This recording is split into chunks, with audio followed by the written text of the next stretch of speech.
본 방송에서 제공하는 투자 정보는 투자 판단에 대한 조언입니다. 방송에서 제공하는 주식의 가치, 가격 상승 및 가격 하락에 대해서는 방송사에서 보장하지 않습니다.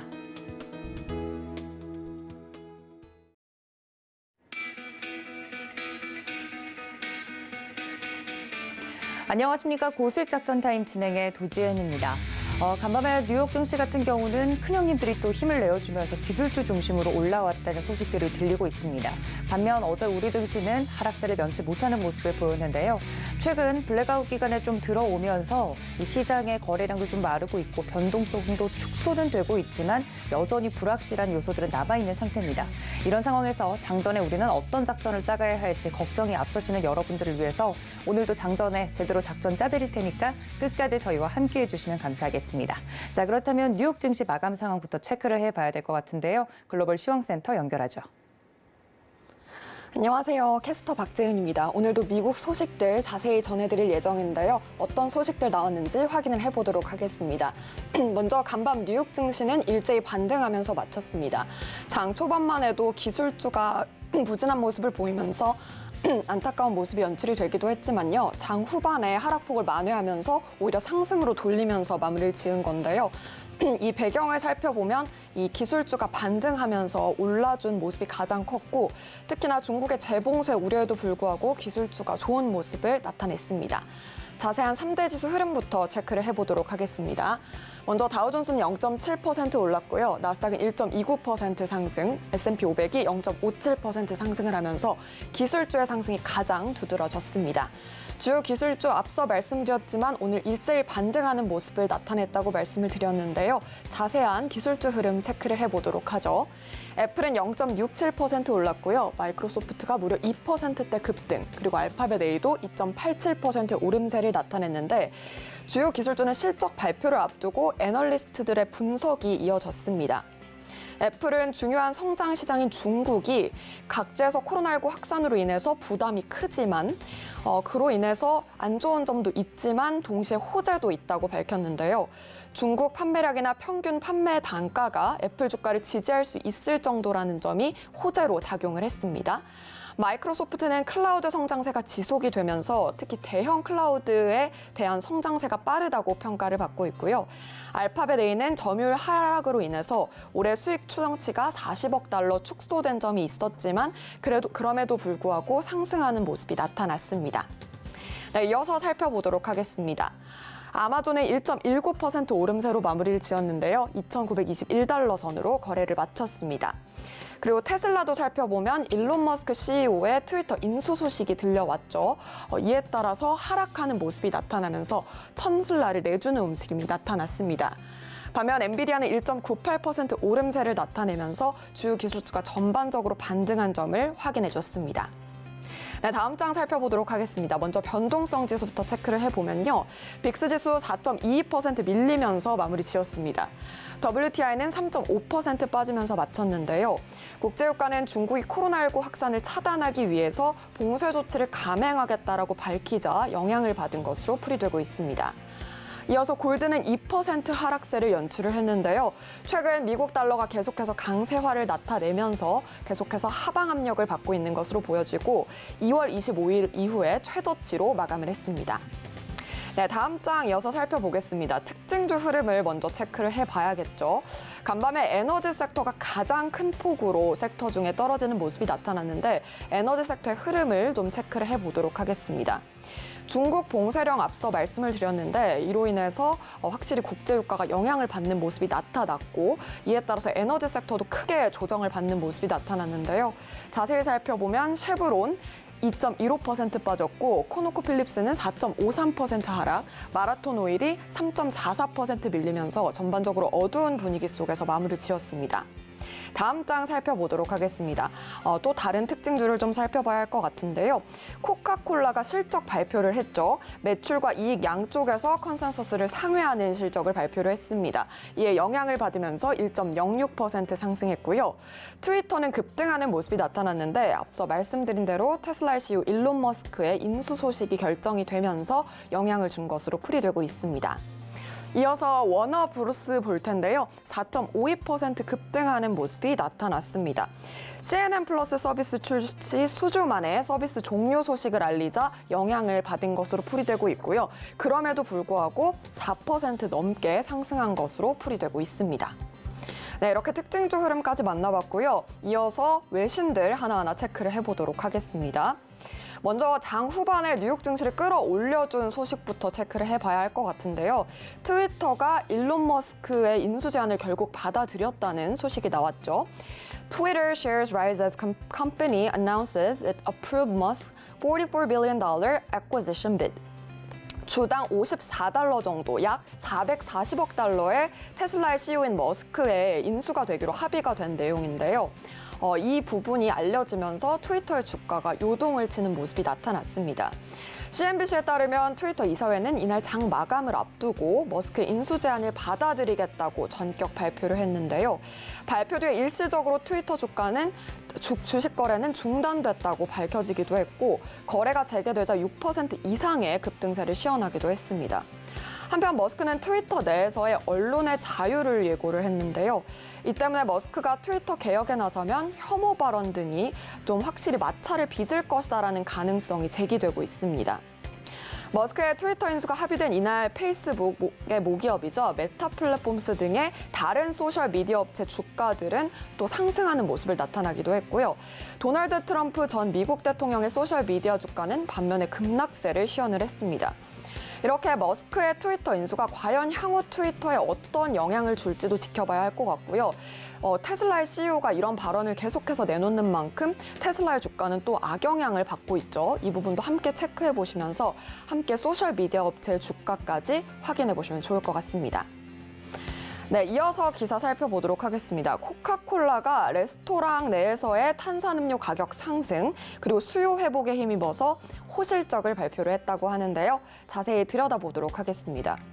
Coca-Cola turns to refillable glass bottles and fight against inflation. 네, 코카콜라는 이 호실적 배경에 또 하나 요인이 제기가 되고 있는데요. 바로 재사용 가능한 유리병에 시선을 돌렸기 때문으로 보고 있습니다. 동사는 러시아에서의 영업 정지 결정이 연간 이익에 주당 4센트까지 영향을 미칠 것이다라고 전망을 한 바 있는데요. 커피와 설탕 등의 재료비 폭등, 그리고 인건비, 여기에 교통비까지 급증이 되면서 소비자 업체들은 가격을 올릴 수밖에 없었지만 팬데믹으로 인해서 보복 소비 심리가 커지면서 오히려 좀 주가에 호재로 작용을 했다는 평가가 나타나고 있습니다. 그럼에도 불구하고 분석가들과 기업들은 우크라이나 전쟁 그리고 인도네시아의 팜유 수출 금지로 인해서 세계 식량 가격이 계속해서 상승하고 있다는 점을 지적을 했는데요. 1분기 순이익은 105억 달러로 16% 증가하면서 예상치를 뛰어넘는 호실적을 발표를 했습니다. 인플레이션이 장기화되는 상황에서 이 소식이 음식료주에 어떤 영향을 미칠지 저희와 함께 지켜보시면 좋을 것 같습니다. 네, 마지막 기사 살펴보도록 하겠습니다. 대표적인 자동차 회사죠. GM과 포드가 앞으로 좀 인플레이션의 역풍을 맞지 않을까라는 전문가의 분석이 나왔습니다.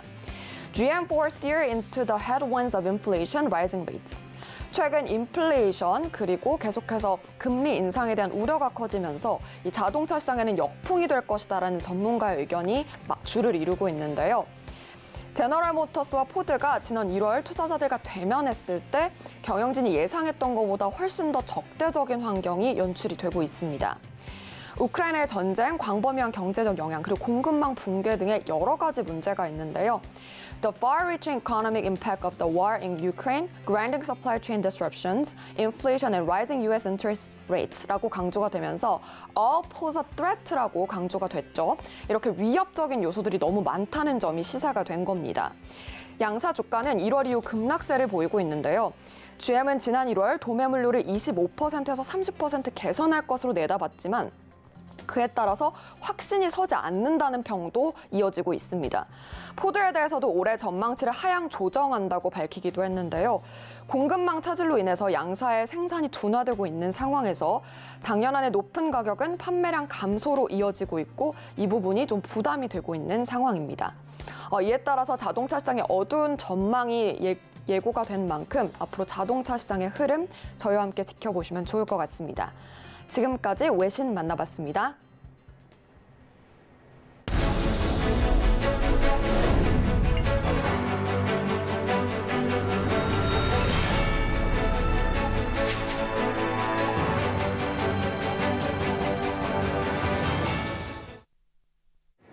네, 긴축 불확실성이 커져가고 있는 가운데 미국에서도 기업들의 실적 발표가 이어지고 있습니다. 앞서 글로벌 시황센터에서 코카콜라 이야기도 좀 해드렸지만 현지 미국에서 이 월가에서 기업 실적을 어떻게 분석하고 있는지 굉장히 궁금합니다. 현재 계신 버니 씨의 의견 들어보도록 하겠습니다. 함께 만나보시죠. Let's now have a thought discussion on earnings changes, then the perspective of earnings, and interest rates. We know the Fed's raising rates, but we also want to think about not just where short-term rates are, but where long-term rates are. Because long-term rates have the biggest effect on high beta stocks, on technology stocks, on those kind of stocks, the long-term plays. Because if you think about a technology stock, it's like a bond with an infinite level of interest payments, and it has a big beta. In other words, it moves much greater than the market moves. So if stock market's down 5%, technology stocks might be down 15%. If the stock market's up 5%, technology stocks might be up 15, 20%, that sort of thing. So let's think about earnings changes and what's happened overall in the stock market.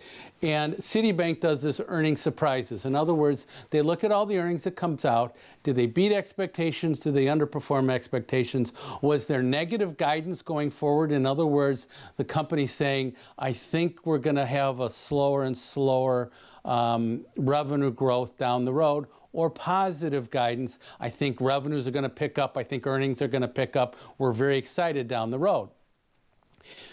Companies that don't accurately reflect guidance down the road lose a lot of credibility, and their stock really gets hurt because of that. So it's always good to be forthright and to be able to explain things. People have tried to cover it up, and then their stocks completely fall out of favor because the analysts and the actual investors, institutionally in particular, are pretty savvy about what goes on.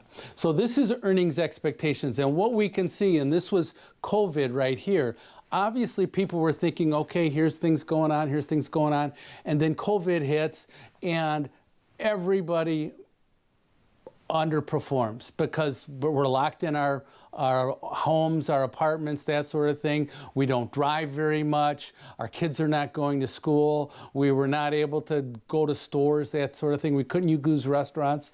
So we underperformed substantially. Then we come out of COVID, and what happened was our economy was more resilient than we ever thought. The third quarter and the fourth quarter of last year were really positive, relatively speaking.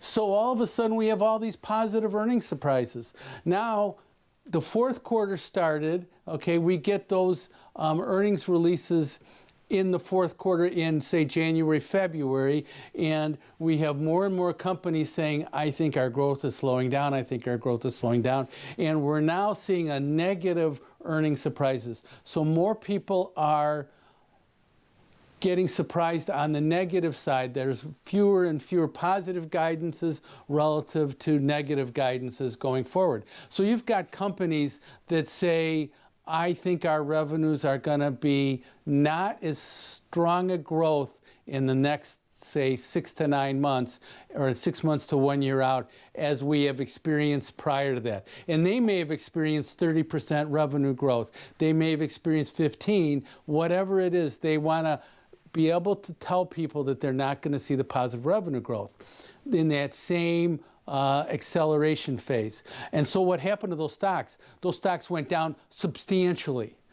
And I brought this up time and time again. Shopify, great company, 1,500 down to 500 almost. Upstart, Bill.com, The Trade Desk. You can think of so many stocks that went down substantially during this period of time because we gave them guidance that was basically trying to infer that our revenue growth could not sustain itself at the pace that it was at before. But now what I think is going to happen is, that's great. Let's go past this. Let's go past when they released the first quarter guidance in April and in May and look forward. Let's get into the second half of the year. And I think we're going to probably tilt back up because we've indoctrinated so many people into this slow revenue growth that if we can get revenue growth to start to go back up again, we're going to have a bunch of positive experiences. And the stock market's pretty well correlated to positive earnings expectations. Now, what we've also had is we're at the beginning of our rate cycle. Okay, we've had our first rate increase. Interesting to note, the last time we had a Fed tightening cycle, so we've had 88, 94, 99, 2004, 2015, and now. Okay, every one of those times, and we've had low target rates, in other words, the Fed funds rate has been fairly low. Okay, or we've had higher target rates. But all of these, before we see our first Fed rate hike, we were all positive returns on everything, or not marginally negative returns. Now we're down 10, down 17, down 11% in the S&P 500, the NASDAQ, and the Russell 2000. So what we did was we anticipated the negative effects of a Fed rate hike environment already before we ever saw any of them happen. So that's why sometimes you can sell the rumor by the fact, and I think that's one of the reasons that the stock market rallied so significantly right after that first rate hike. Now, let's think about the fact that the Fed is not perfect either, okay? The Fed is responding to things as they see fit. They get very concerned. We have hawkish Fed governors, and we have dovish or more positive Fed governors. So that, in other words, we have people that want higher rates to stem inflation really fast, and then we have other people that are more concerned about full employment. As a Fed governor, we have all sorts of different ones in here. But what we've seen over time is that there's been a bunch of Fed tightening moves over the last, say, 50 years.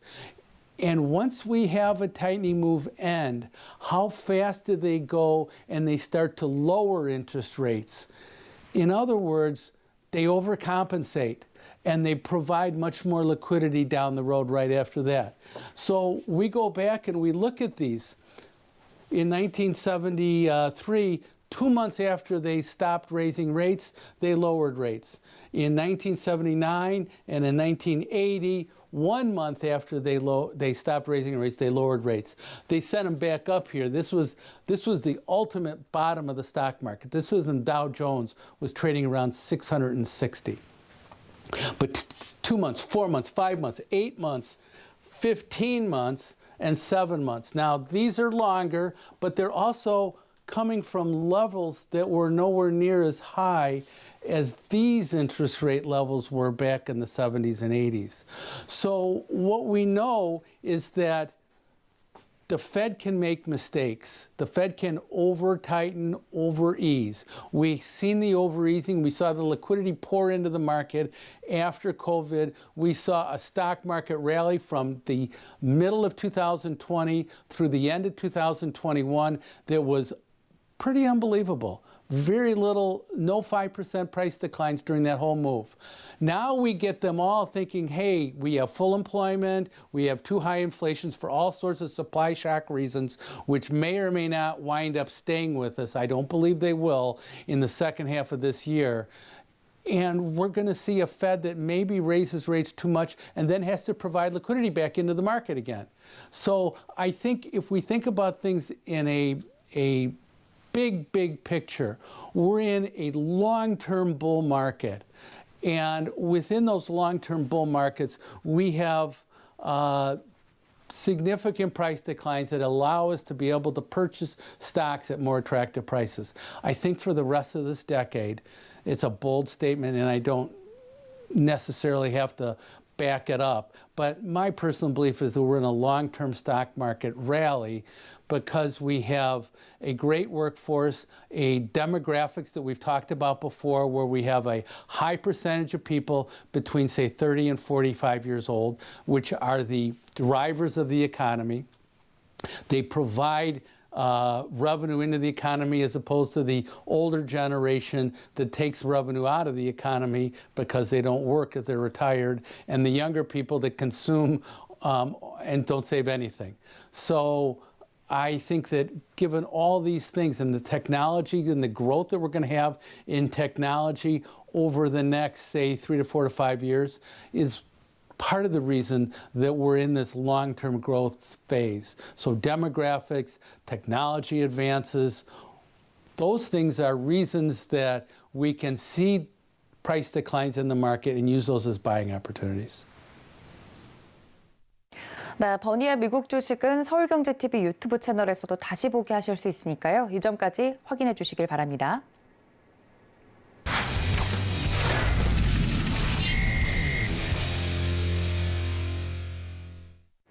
네, 이번에는 국내 증시 작전 짜볼 텐데요. 오늘은 새로운 분을 모시고 한번 이야기를 나눠볼까 합니다.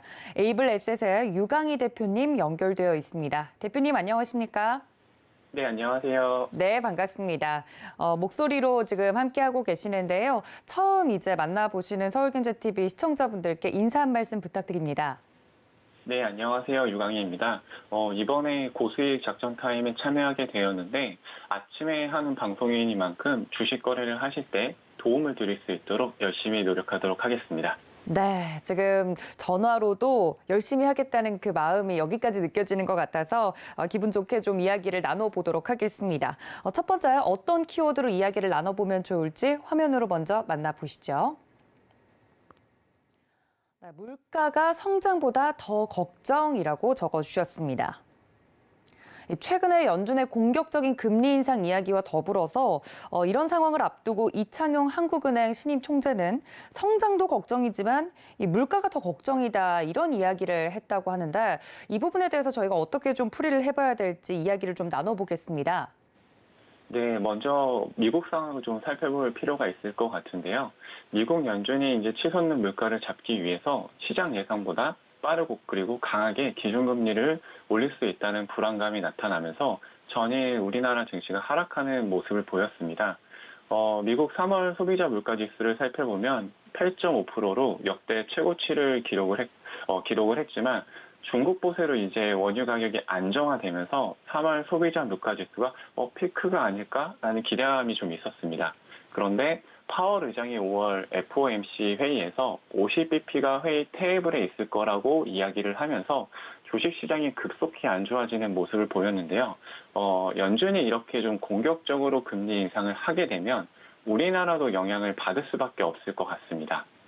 우리나라 상황을 좀 살펴보면 3월 소비자 물가지수가 4.1%로 상당히 높게 나왔습니다. 그리고 이창용 한국은행 총재가 성장도 걱정이지만 물가가 더 걱정이라고 말했을 정도로 우리나라 물가 상승이 좀 가파르게 나타나고 있는데요. 최근에 외국인들이 계속 순매도를 하고 있는 상황에서 미국이 그 기준금리를 인상을 하는데 우리나라가 인상을 하지 않으면 외국 자본 유출이 우려되기 때문에 5월 금통위에서 금리 인상을 하지 않을까 예상을 좀 하고 있습니다. 네, 이렇게 정말 물가 지표가 무섭게 오르고 있는데 그렇다면 저희가 이런 시기에 관심을 가져봐야 될 업종이 있다면 어느 쪽을 좀 보는 게 좋을까요, 대표님? 많은 분들이 이제 이런 금리가 인상되는 시기에 은행주와 보험주에 대한 관심을 가지시는데 신한, 하나, 우리, KB금융 등 이제 4대 금융주주의 올 1분기 당기순이익을 살펴보면 총 한 5조 2천억 정도로 1분기 기준으로 역대 최고치를 기록을 했습니다. 그리고 보험주도 과거의 저축보험이나 교육보험처럼 고금리로 판매되었던 상품들과 현재 기준금리가 인상되면서 금리폭이 축소되고 있고 이렇게 되면서 이제 이자 마진이 좀 개선되는 부분도 발생을 하고 있습니다. 그리고 코로나의 영향으로 이제 자동차 보험 영업 손익이 4년 만에 흑자 전환하면서 이익률이 또 좋아지고 있는 상황입니다. 이렇게 이제 은행이랑 보험주 같은 경우에는 실적을 바탕으로 자사주를 매입을 하거나 배당을 늘리는 등 주주 환원 정책을 또 할 수 있고 금리 상승 추세가 앞으로도 좀 이어질 수 있는 부분들이 있기 때문에 관심주에 좀 관심을 가져보시는 또 관련주에 좀 관심을 가져보시는 것도 괜찮을 것 같습니다. 네, 말씀해 주시는 것처럼 국내 4대 금융지주 굉장히 실적이 또 좋게 나오고 있는 부분이 있는데 금리 인상이 확실시된 이 시점에서 은행주, 보험주는 꼭 하나쯤은 포트폴리오에 있는 것이 좋겠다. 관심 가지고 찾아보자 말씀을 드렸습니다. 자, 두 번째 이슈도 바로 만나보도록 하겠습니다. 키워드 확인해 보시죠. 네, 두 번째 키워드는 독점적 이익을 얻는 회사입니다. 네, 사실 산업군 안에서 이 경쟁사가 없기라는 건 굉장히 어려운데 실적 시즌이 좀 계속해서 진행되고 있는 만큼 독점적인 이익을 얻는 회사라고 딱 키워드를 꼽아주시니까 좀 궁금합니다. 어떤 회사가 이러한 독점적인 이익을 좀 얻고 있는지 키워드 설명 부탁드릴게요. 네, 먼저 현재 이제 인플레이션의 원인을 파악할 필요가 있을 것 같은데, 인플레이션에는 기본적으로 수요가 늘어나면서 발생하는 수요 견인형 인플레이션이 있고, 지금처럼 원재재 가격 상승으로 발생하는 비용 상승형 인플레이션이 있습니다. 그런데 현재 인플레이션은 주가에 안 좋은 영향을 미치는 비용 상승형 인플레이션이기 때문에 이런 경우에는 매출액 순이익률이 높은 기업을 찾아서 투자하는 게 필요할 수 있는데요. 이 비율이 높은 기업들은 독점적 이익이 가능하기 때문에 비용 상승을 제품 가격에 어느 정도 좀 반영을 할 수가 있습니다. 대표적인 기업이 최근에 실적 발표를 했던 코카콜라인데, 코카콜라의 경우에 이제 1분기 순이익이 총 27억 8,100만 달러로 지난해가 이제 22억 4,500만 달러였는데 이 수치보다 좀 높게 나왔고요. 그리고 매출액도 104억 9,100만 달러로 지난해 90억 2천만 달러에 비해서 많이 증가를 했습니다. 이제 시장에서는 3월 8일에 코카콜라가 러시아 사업을 중단을 했고 인건비 등 비용 상승 요인이 있었기 때문에 실적이 좀 안 좋을 거라고 예상을 했는데 시장에서 예상했던 수치보다 좀 높은 실적을 기록을 했습니다.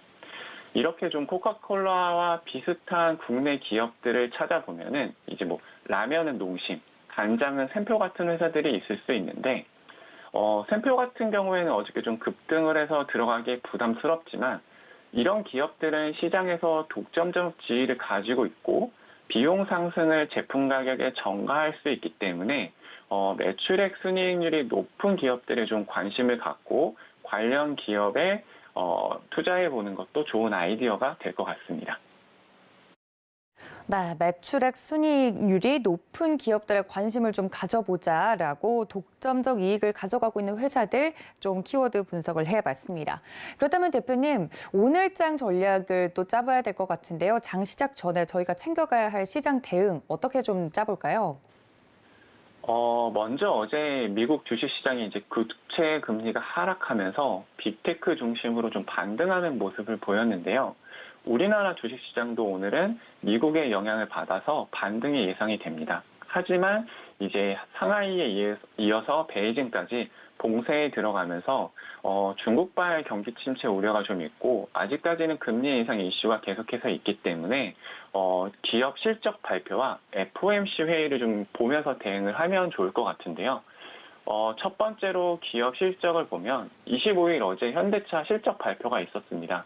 그리고 러시아와 우크라이나 전쟁, 그리고 차량용 반도체 부족 현상 속에서 좋은 실적을 기록을 했는데 올해 1분기 연결 기준 매출액을 보게 되면 전년 동기 대비해서 10.7% 증가한 80조 2,986억 원을 기록을 했고 영업이익 같은 경우에는 전년 동기 대비해서 16.4% 늘어난 1조 9,289억 원을 기록을 했습니다. 그런데 이 1분기 영업이익 같은 경우에는 2014년 2분기 이후 거의 한 7년 9개월 만에 최대치를 기록을 했는데요. 아무래도 이제 러시아와 우크라이나의 전쟁 영향으로 인해서 판매량은 좀 많이 줄었는데 제네시스와 그리고 SUV 같은 고부가가치 차종 판매가 많이 늘었고 그리고 이제 환율이 많이 오른 부분이 영향을 좀 미친 것 같습니다. 이런 부분들을 좀 고려를 했을 때 현대차처럼 환율이 오르게 되면은 수출 비중이 높은 기업들의 이익이 좀 증가할 수 있습니다. 그리고 반대로 외화부채가 많은 기업들 입장에서는 이자 부담이 좀 늘어날 수 있는 부분들도 있습니다. 최근에 좀 증시를 보게 되면 실적이 좋다고 해서 꼭 주가가 오르는 건 아니지만 이렇게 좀 변동성이 큰 시기에는 그래도 좀 좋은 실적을 기대해 볼 수 있는 기업에 투자를 해야 하지 않을까 생각을 하고 있고요. 그리고 두 번째 FOMC 회의를 좀 체크를 해봐야 할 것 같은데요. 일단 5월 FOMC 회의가 3일과 4일에 열리기 때문에 이 결과를 좀 지켜봐야 하겠지만 시장에서는 50bp 인상을 좀 예상을 하고 있습니다. 그리고 저도 개인적으로는 시장에 부담이 되기 때문에 75bp 인상까지는 가지 않을 거라고 생각을 하고 있습니다. 이제 문제는 6월 FOMC 회의인데 이때 만약 시장 예상보다 높은 75bp 인상을 한다면 시장이 예상한 것보다 조금 더 높게 나오는 수치이기 때문에 변동성이 좀 더 커질 수 있을 것 같습니다. 그렇기 때문에 FOMC 결과를 보고 대응을 하는 게 좋겠지만 만약 저가 매수하시다라고 하면은 꼭 분할 매수를 하시면 좋을 것 같습니다. 네, 5월 FOMC 회의 결과뿐만 아니라 6월 FOMC 회의 결과까지 체크를 꼭 해보면서 전략적으로 포트폴리오를 구성하시는 것이 좋겠다 말씀을 드렸습니다. 지금까지 에이블에셋의 유강희 대표님과 함께했습니다. 대표님 고맙습니다. 네, 감사합니다. 자, 그렇다면 다음 코너로 넘어가 보도록 하겠습니다. 이번에는 늘 이 시간을 꽉 채워주시는 분이시죠? 글로원 파트너스 이성웅 이사님과 함께 연결해 보도록 하겠습니다. 이사님 안녕하십니까? 네, 안녕하세요. 네, 반갑습니다. 첫 번째 이슈부터 좀 이야기를 해보자면 간밤에 미국 시장 같은 경우는 양대지수 좀 반등이 나와주는 모습을 보였습니다. 그런데 국내 시장 환율을 좀 필두로 변동성은 좀 커져가고 있는 상황인데요. 이런 상황에서 저희가 좀 주목해봐야 할 부분이 있다면 어딜까요? 네, 시장이 전거래일 같은 경우는 종가 저가로 국내 시장은 마감을 하는 모습이었습니다. 반면에 미국 시장 같은 경우는 시초에 약한 모습을 나타내다가 시장은 반등 마감하는 모습이었는데요.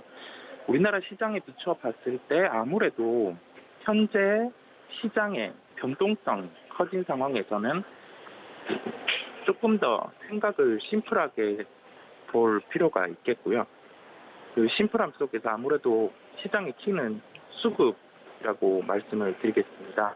외국인 수급 유입 여부에 주목을 할 필요가 있겠고요. 현재 환율 상황을 봤을 때 쉽게 그 수급 유입의 가능성은 낮다 보니까 비록 어제 미국 시장이 상승을 했지만은 시장 변동성은 존재를 할 것으로 보입니다. 이러한 시기일수록 실적주에 관심을 가질 필요가 있겠는데요.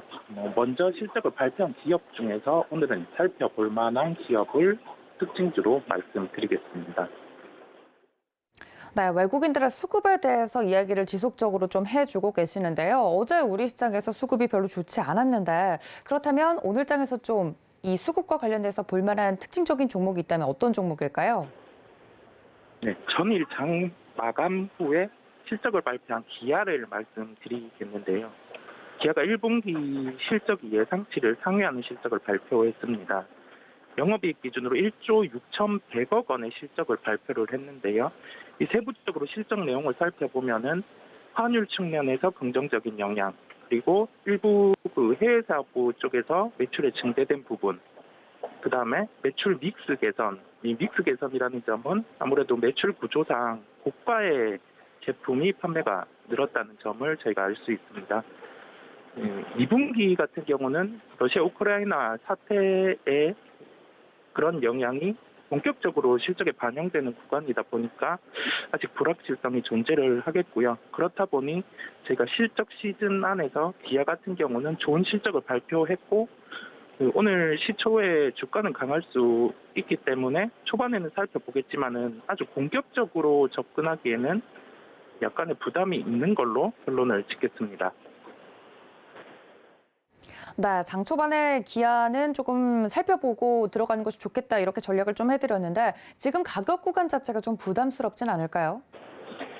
네, 그렇습니다. 아무래도 그 8만 원대 구간, 그 단적으로 절대 주가를 봤을 때 최근에 바닥 대비 반등이 이루어졌고 그 구간에서 이제 주가는 모멘텀이 부여가 될 때 더욱 강할 수 있는데 바닥에서 상승했던 요인이 1분기 실적의 긍정적인 면이 주가에 반영된 것으로 보입니다. 그렇다 보니 주가 같은 경우 아까 말씀드린 것처럼 시초에는 강한 흐름이 형성될 수 있겠지만은 새롭게 매수를 하기 위해서는 한 번의 조정을 기다리는 게 낫다고 보이고요. 그런 측면을 고려해서 접근을 하는 게 낫겠습니다. 네, 그 공략법에 대해서도 가격적인 전략까지 좀 이야기를 해드렸습니다. 아무래도 1분기 실적에 대한 기대감으로 또 오른 부분이 있기 때문에 혹시나 접근하시려는 분들이 계시다면 이 점까지 좀 체크를 해주시는 것이 좋을 것 같습니다. 자, 두 번째 이슈로 좀 넘어가 보도록 하겠습니다. 앞서서도 계속 이야기를 했지만 신임 한국은행 총재 같은 경우도 성장보다는 인플레이션 문제에 대해서 조금 더 방점을 찍는 모습이었습니다. 계속해서 이렇게 원자재 가격이 오르면서 돌아가면서 좀 순환매가 돌아오고 있는 모습인데요. 원자재 가격 상승과 더불어서 인플레이션 이슈, 이 이슈에 대해서는 우리 대표님께서 어떻게 좀 이야기를 하고 계시는지 궁금한데 저희가 좀 아주 직설적으로 좀 여쭤볼게요. 인플레이션 우려와 더불어서 볼만한 종목이나 업종 어디가 또 오를 것 같습니까? 최근의 특징은 원자재 가격이 차별화를 두면서 움직인다는 점입니다. 유가 같은 경우는 배럴당 $100를 하회하는 구간까지 가격이 하락이 했고요. 전일 미국 시장을 보면은 그 천연가스 외에는 원자재가 조정이 나오는 모습이었고, 그 미국의 대표적으로 인플레이션과 결부해서 상승을 했던 디어라는 농기구 업체 같은 경우도 주가가 조정이 나오는 모습이었습니다. 시장의 우려 자체는 지금 인플레이션의 지속보다 이 인플레이션이 촉발한 경기 침체 부분이 더욱 우려가 되고 있는데요. 다만 한국 국면에서는 그 인플레이션 구간의 그 막바지가 아니라 중간 과정으로 보이기 때문에 제가 원자재 중에서 실적과 연결해서 살펴볼 만한 기업을 체크를 해갈 필요가 있겠습니다. 네, 그렇다면 그 종목은 혹시 어떤 종목일까요? 네, 관련된 특징적인 종목 이야기해 주시죠. 네, 특징주로는 세아제강지주를 말씀드리겠습니다. 세아제강지주는 유정용 강관 매출 중심의 기업인데요. 세아제강이 유정용 강관을 미국에 판매해서 매출이 증대되는 부분이 있다고 하면은 세아제강지주는 그 자회사와 관계회사로 세아제강과 그다음에 미국에 위치하고 있는 법인을 3개 보유를 하고 있습니다. 그렇다 보니 우리나라에서 미국이라든지 해외로 나갈 때 이 쿼터제라고 해서 물량의 제한이 있는데 현지 미국 법인이 있다 보니까 이 부분에서 그 쿼터제 제한을 받지 않게 되고요. 그렇다 보니 작년 기준으로 실적이 순이익 기준으로 해서 미국의 법인 3개가 세아제강 지주의 순이익을 넘는 실적을 발표했습니다. 그렇다 보니 저희가 현재 공명 천연가스의 강세는 지속되고 있고 그 인플레이션과 관련해서 시장에서 접근을 한다고 하면은 유정용 관광과 관련된 기업의 접근이 가능하겠고요. 그렇다 보니까 세아제강 지주 같은 경우는 실적에 대한 기대감도 커질 수 있기에 접근이 가능하다는 결론을 짓겠습니다.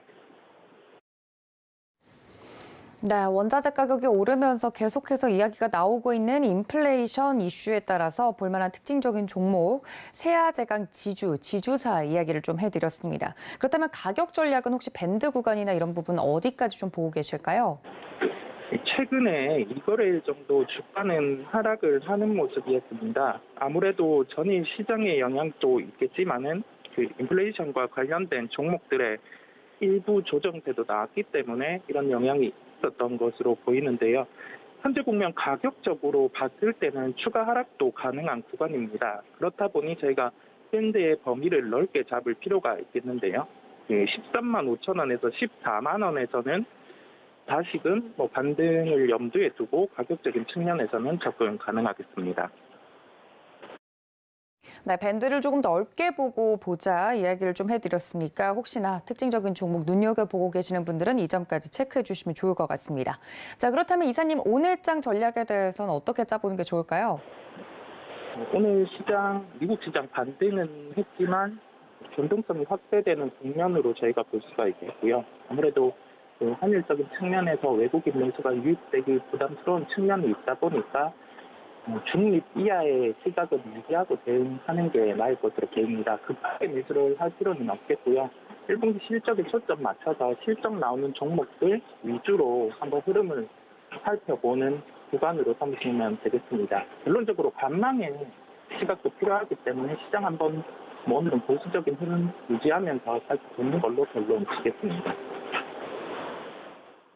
네, 오늘 장에 대한 전략까지 이야기를 좀 해주셨습니다. 관련돼서 실적 시즌이 또 진행이 되고 있기 때문에 실적 위주로 잘 나오는 종목들을 좀 보자 이야기를 해드렸는데 이사님께서 개인적으로 생각보다 시장의 반응보다 조금 더 실적이 좋을 것으로 예상되는 산업이나 분야 눈여겨보고 계시는 쪽이 있다면 살짝 힌트를 주셔도 좋을 것 같은데요. 네, 시장의 실적에 대한 예상치가 좀 낮아 있고 안 좋은 실적을 발표도 할 수 있는 기업인데 27일에 LG 디스플레이의 실적 발표가 예정돼 있습니다. 실적 발표를 하면서 주가 같은 경우 변동성이 커질 수 있을 텐데 그때를 한번 매매 관점으로 삼고 접근하시면 투자자분들이 좋은 기회가 될 것으로 보입니다. 네, 앞서서 방송에서 또 이야기를 해드렸던 LG 디스플레이에 대해서 이야기를 또 해주셨습니다. 이번 주 실적 발표가 예상되어 있는 기업들 중에서 변동성이 커지면서 공략 가능한 종목으로 LG 디스플레이 이야기를 해드렸으니까요. 이 점까지 체크해 주시면 좋을 것 같습니다. 네, 관련돼서 지금까지 도움 말씀 주신 글로원 파트너스 이성욱 이사님께 인사 말씀드리겠습니다. 이사님 고맙습니다. 네, 감사합니다. 자, 그렇다면 지금 시간이 약간 남은 관계로 관련돼서 어제 시장을 좀 짚고 넘어가면 좋을 것 같습니다. 장 시작까지 지금 얼마 남지 않은 상황에서 어제장, 마감장 시황까지 체크를 해보도록 하겠습니다. 함께 만나보시죠. 네, 어제 코스피 지수 1.76% 하락하면서 2,657포인트 선에 마무리가 됐습니다. 코스피뿐만 아니라 코스닥도 하락 흐름을 계속해서 이어가는 모습이었는데요. 코스피는 특히나 1.76% 하락을 했다는 점 체크가 가능합니다. 자, 그렇다면 매매 동향을 좀 보도록 하겠습니다. 어제 개인만 홀로 사들이는 모습이었는데요. 기관과 외국인의 쌍끌이 매도가 나오면서 양시장 강하게 하방 압력을 받는 모습이었습니다.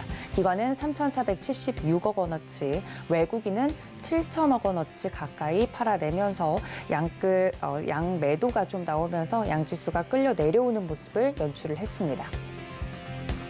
네, 시총 상위 종목들의 흐름도 별로 좋지 않았는데요. 삼성전자 1%대 넘게 하락하면서 66,300원 선 겨우 지켜주는 모습이었고 LG 에너지솔루션도 0.80% 그리고 SK 하이닉스 큰 폭으로 좀 하락하는 모습이었죠. 2.26% 하락하면서 10만 8천원 선에 마무리가 됐습니다. 삼성바이오로직스도 1%대 그리고 삼성전자 우선주도 1.49%대 하락했습니다. 네, 6위부터 10위 보도록 하겠습니다. 네이버 카카오 실적이 좋았음에도 불구하고 기술주 중심으로 그 전날 뉴욕 증시가 좀 조정을 받았던 것에 영향을 받아서 네이버 카카오 큰 폭으로 하락을 했었죠. 네이버 3.83% 그리고 카카오는 2.50% 하락을 하면서 네이버는 28만 8,500원 그리고 카카오는 8만 9,700원 선에 마무리가 되는 모습이었습니다. 삼성 SDI도 3%대 넘는 하락률을 보이면서 57만 8천원 선에 마무리가 됐고요. 현대차 유일하게 올라줬습니다. 1.11% 상승하면서 18만 2천원 선에 마무리가 됐는데 현대차와 기아 모두 실적이 긍정적으로 나왔죠. 물론 실적적인 부분은 기아차가 더 좋았지만 현대차 조금 더 주가적으로는 탄력을 받는 모습이었습니다. LG화학은 보합권에서 마무리가 되면서 48만 6천원 선에 마무리가 됐습니다. 네, 코스닥 지수 보도록 하겠습니다. 코스피보다 더 큰 하락폭을 보면서 900포인트 선이 깨지는 모습을 나왔는데요. 899포인트 선에 마무리가 되면서 전일 대비 2.49% 하락 마감했습니다. 자세한 수급 보시면 코스닥에서도 이렇게 하락하는 와중에 개인들은 샀습니다. 3,031억 원어치 정도 사들이는 모습이었고 기관과 외국인이 각각 1,150 그리고 외국인은 1,440억 원어치 매도를 하면서 시장에 하방 압력을 가하는 모습이었습니다. 시총 상위 종목들 보도록 하겠습니다. 에코프로비엠 3.91%, 셀트리온 헬스케어 3.99% 각각 하락하면서 에코프로비엠은 45만 5,200원, 셀트리온 헬스케어는 57,700원 선에 마무리가 되는 모습이었습니다. 1위부터 5위 안에서는 LNF 가장 큰 폭으로 좀 하락을 하는 모습이었는데요. 8.42% 하락하면서 22만 5천 원 선에 마무리가 됐고 게임주죠. 펄어비스, 카카오게임즈 각각 2%대 하락을 보였는데 펄어비스는 2.35%, 카카오게임즈는 2.41% 하락을 하면서 각각 9만 1,600원, 6만 700원 선에 마무리가 됐습니다. 6위부터 10위 보도록 하겠습니다. 셀트리온 제약 4.92% 하락하면서 전일 대비 4,300원 하락을 했네요. 83,100원 선에 마무리가 됐습니다. 그리고 천보 보도록 하겠습니다. 0.69% 그리고 리노공업 현재 1.17% 하락하면서 17만 8,300원 선에 어제 마무리가 되는 모습이었고 CJ ENM도 하락폭을 낮출 수는 없었습니다. 2.13% 하락하면서 12만 3,900원 선에 마무리가 됐습니다. 네, 다음은 현재 시각, 현재 움직이고 있는 예상 체결지수 종목들 보도록 하겠습니다. 어제 좀 상한가로 바로 직행을 했던 종목 중에 하나죠. 팜스토리 4,095원 현재 마무리가 된 모습인데 상한가에 직행을 하면서 팜스토리 마감이 된 모습이었습니다. 네, 삼성전자 1%대 하락을 보였었죠. 66,300원 선에서 마무리가 됐습니다. 네, 고려산업도 강하게 좀 올라와주는 모습을 보였는데요. 거의 상한가 근처에서 계속해서 움직임을 보였었는데 고려산업 7,030원 선에 현재 마무리가 되었고 움직이고 있는 모습입니다. 네, 일동제약 11.1% 하락하면서 57,600원 선 마무리가 되었었고 현재 실시간으로 움직이고 있는 종목들 실시간 조회 순위로 찾아봤습니다. 네, 마지막으로 한신기계 보도록 하겠습니다. 현재 종목 조회가 많이 되고 있는 순으로 만나보고 있는데요. 2.99% 상승하면서 12,000원 선에서 움직이고 있는 모습들 포착이 됐습니다. 네, 어제 마무리가 됐던 시장 상황 브리핑과 더불어서 실시간으로 계속해서 조회 순위가 오르고 있는 종목들까지 만나봤습니다. 곧 이어서 바로 매매 시그널 시간에서는 매매 시그널을 장중에 또 잡아드리도록 하기 때문에 혹시나 실시간 대응이 필요하다 하시는 분들이 있으시면 그 프로그램까지 여러분들 체크해 주시고 쭉 함께해 주시면 감사하겠습니다. 네, 본 방송에서 제공해드린 정보는 투자 판단에 대한 조언일 뿐 해당 주식의 가치나 수익률을 보장하고 있지 않다는 점까지 알려드리면서요. 저는 잠시 뒤에 인사드리겠습니다. 시청해주신 여러분 고맙습니다.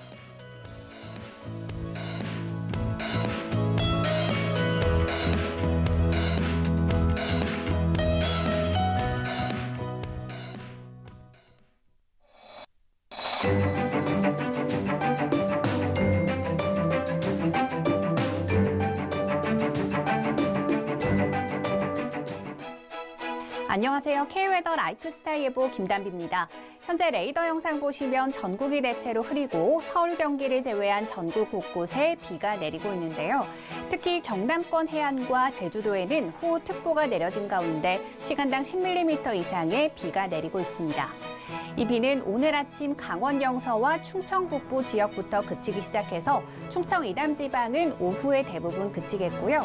예상되는 비의 양은 경북 동해안과 경남 지역에 20에서 50mm, 충청도와 경북 내륙에는 10에서 30mm, 강원 영동과 전라도, 제주도에는 5에서 20mm, 강원 영서에는 5mm 내외가 되겠습니다. 한편 오늘 아침 서울은 17도로 시작해 낮 기온은 26도까지 오르며 평년 기온을 웃돌겠습니다. 다만 내일 아침 기온이 9도까지 내려가며 급격한 기온 변화가 예상되는데요. 건강관리에 각별히 유의하시기 바랍니다. 다음은 자세한 지역별 날씨입니다. 중부지방엔 아침에 비가 대부분 그치겠고요. 낮 기온 서울과 수원 26도, 춘천 29도로 초여름 더위가 나타나겠습니다. 동해안도 아침까지 비가 내리다가 차차 개겠습니다. 낮 기온 속초와 강릉 23도가 예상됩니다. 남부지방은 낮까지 비가 이어지는 곳이 있겠고요. 낮 기온 광주 19도, 대구 23도, 제주는 22도가 되겠습니다. 현재 해상 곳곳으로 풍랑특보가 내려진 가운데 전해상의 물결이 최고 4에서 5m까지 매우 거세게 일겠습니다. 항해나 조업하는 선박들은 앞으로 발표되는 기상 정보를 계속해서 확인해 주시기 바랍니다. 내일 아침은 기온이 크게 내려가겠고요. 당분간 아침 저녁으로 일교차가 매우 클 전망입니다. 날씨였습니다.